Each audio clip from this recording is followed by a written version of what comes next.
Hi, I'm Rick Kaler. Thanks for joining me. It's common to think about grief primarily as a response to a single shattering loss, like the death of a loved one, or a divorce, or a terminal diagnosis. Grief is rarely so tidy. Alexi Gilmore Manakukin, a certified grief support specialist, explained this at a recent financial transitionist conference in West Palm Beach. Grief isn't just about the initial loss. It's also about the secondary losses that can really go unnoticed, but add to the impact of the initial loss. Financial loss is one of the most common secondary losses. Let me explain that. The death of a family breadwinner can bring crushing financial uncertainty. Even when the deceased was not the primary earner, grief can derail financial stability. Survivors may struggle to work, make decisions, or focus, and this impaired functioning comes at the same time a loved one's death brings financial tasks and decisions to take care of, some of which need timely attention in order to avoid further financial loss. So the result is often just a cascade of stress. Many people can become just overwhelmed by not only grief, but added emotions such as anger over lost financial security, guilt over accepting insurance benefits, and fear for their future. This can make it easy to fall into a cycle of avoiding financial responsibilities or making rushed financial choices. So what are some ways to support someone in navigating the financial aspects of a loss? These are some things that I'll call what not to say or do. The first is, well, at least they had life insurance, or at least you have some savings, a good job, no mortgage.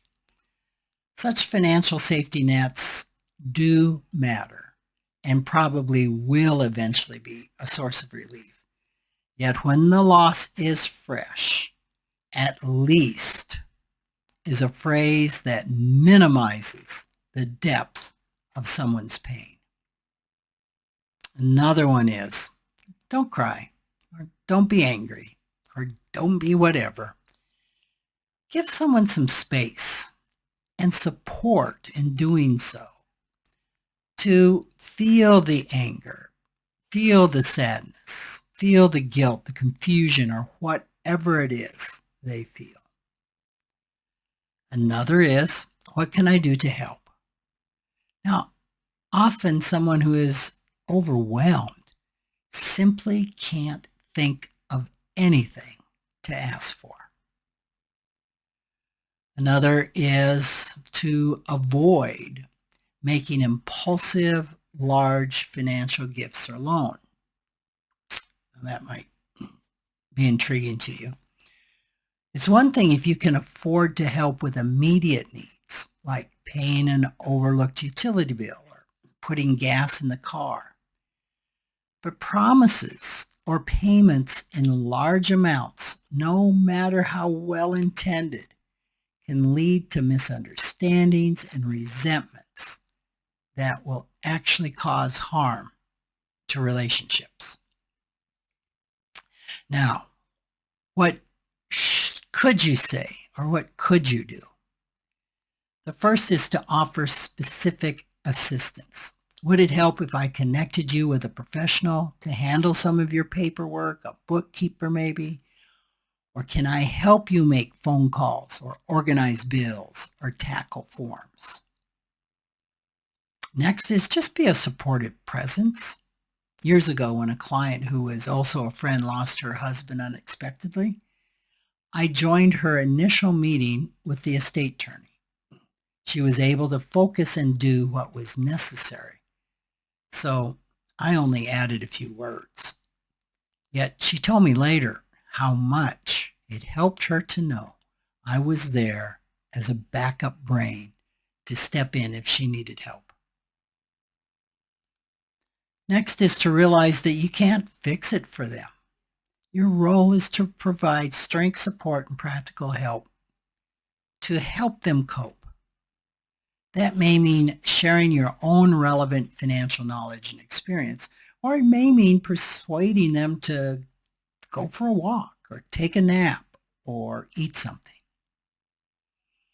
And finally, you can say, I'm willing to listen if you want to talk about what you're going through. This is open-ended.